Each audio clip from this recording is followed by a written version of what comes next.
नमस्कार दोस्तों, मैं कुणाल सिंह आपका स्वागत करता हूं। विषय के रूप में ऊर्जा संकट लेकर आया हूं। दोस्तों, जरा एक पल के लिए कल्पना कीजिए, अगर कल सुबह आप उठे और पता चले कि पेट्रोल पंप बंद है, गैस सिलेंडर नहीं मिल रहा और ट्रक भी सड़क पर नहीं चल रहे, तो क्या होगा? गाड़ियां रुक जाएंगी, फैक्ट्रियां बंद हो जाएंगी और शहरों की रफ्तार अचानक थम जाएगी। तब शायद हमें पहली बार एहसास होगा कि हमारी पूरी आधुनिक जिंदगी एक अदृश्य शक्ति पर चल रही है, वो है ऊर्जा। सुबह आप उठते हैं, मोबाइल चार्ज करते हैं, रसोई में गैस पर चाय बनती है, ऑफिस या कॉलेज जाने के लिए बाइक या बस पकड़ते हैं। लेकिन क्या आपने कभी सोचा है कि इस पूरी व्यवस्था के पीछे ऊर्जा आती कहाँ से है? सच्चाई यह है कि भारत अपनी जरूरत का लगभग 85% कच्चा तेल विदेशों से खरीदता है और लगभग 50% प्राकृतिक गैस भी आयात करता है। यानी हमारी रोजमर्रा की जिंदगी का एक बड़ा हिस्सा दूसरे देशों की ऊर्जा पर निर्भर है।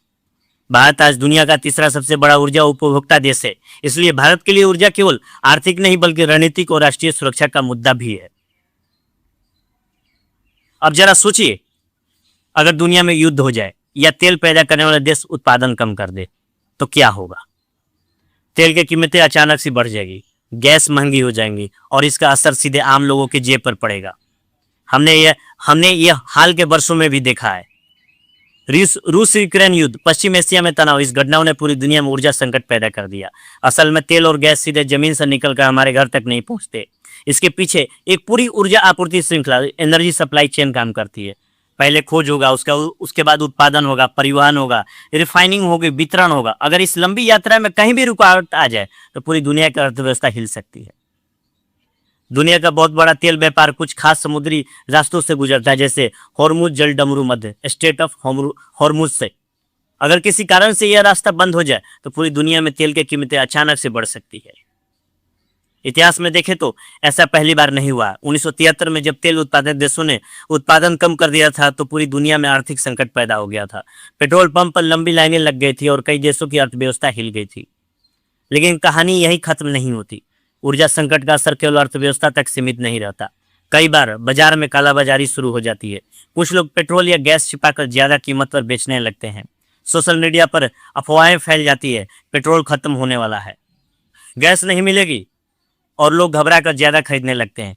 ऐसे समय में सोशल मीडिया पर कई मीम्स भी वायरल हो जाते हैं जिनमें केवल सरकार को दोष दिया जाता है। लेकिन यहाँ एक जरूरी बात समझनी चाहिए, पेट्रोल और प्राकृतिक गैस सरकार के खजाने से पैदा नहीं होती। ये पृथ्वी के सीमित प्राकृतिक संसाधनों से आते हैं जो दुनिया के कुछ ही हिस्सों में पाए जाते हैं। भारत के पास इन संसाधनों की मात्रा कम है, इसलिए हमें बड़ी मात्रा में तेल विदेशों से आयात करना पड़ता है। अगर तेल उत्पादक देशों में युद्ध हो जाए या वे उत्पादन कम कर दे या अंतर्राष्ट्रीय बाजार में कीमतें बढ़ जाए तो क्या भारत अकेले इसे रोक सकता है? असल में ऊर्जा संकट केवल किसी एक सरकार की गलती नहीं होता। ये वैश्विक राजनीति, बाजार और संसाधनों की सीमाओं से जुड़ी हुई समस्या है। इसलिए लोकतंत्र में सरकार की आलोचना करना सही है, लेकिन हमें व्यवहारिक और तथ्यात्मक समझ भी रखनी चाहिए।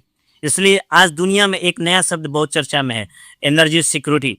एनर्जी सिक्योरिटी का मतलब है कि किसी देश के पास पर्याप्त सस्ती और स्थिर ऊर्जा उपलब्ध हो। अगर ऊर्जा आपूर्ति रुक जाए तो उद्योग रुक सकते हैं, परिवहन ठप हो सकते हैं और पूरी अर्थव्यवस्था प्रभावित हो सकती है। इसी खतरे को देखते हुए कई देश स्ट्रेटेजिक पेट्रोलियम रिजर्व एसपीआर बनाते हैं। भारत ने भी बनाया। विशाखापत्तनम में, मैंगलोर में, पादोर में जैसे स्थानों पर तेल का रणनीतिक भंडार बनाया गया है ताकि संकट के समय देश कुछ समय तक चल सके। कार्बन आधारित ऊर्जा का एक और बड़ा नुकसान है जलवायु परिवर्तन। कोयला, तेल और गैस के उपयोग से कार्बन डाइऑक्साइड का उत्सर्जन बढ़ता है, जो वैश्विक तापमान वृद्धि का प्रमुख कारण माना जाता है। इसलिए दुनिया अब स्वच्छ ऊर्जा, क्लीन एनर्जी की ओर बढ़ रही है। इसी दिशा में दुनिया ने कई अंतर्राष्ट्रीय पहले की है। Paris climate agreement, sustainable development goal 7, affordable and clean energy, इनका उद्देश्य स्वच्छ और सस्ती ऊर्जा को बढ़ावा देना है। तो इसका और समाधान क्या हो सकता है? रास्ता निकालते हैं। तो फिर रास्ता क्या है?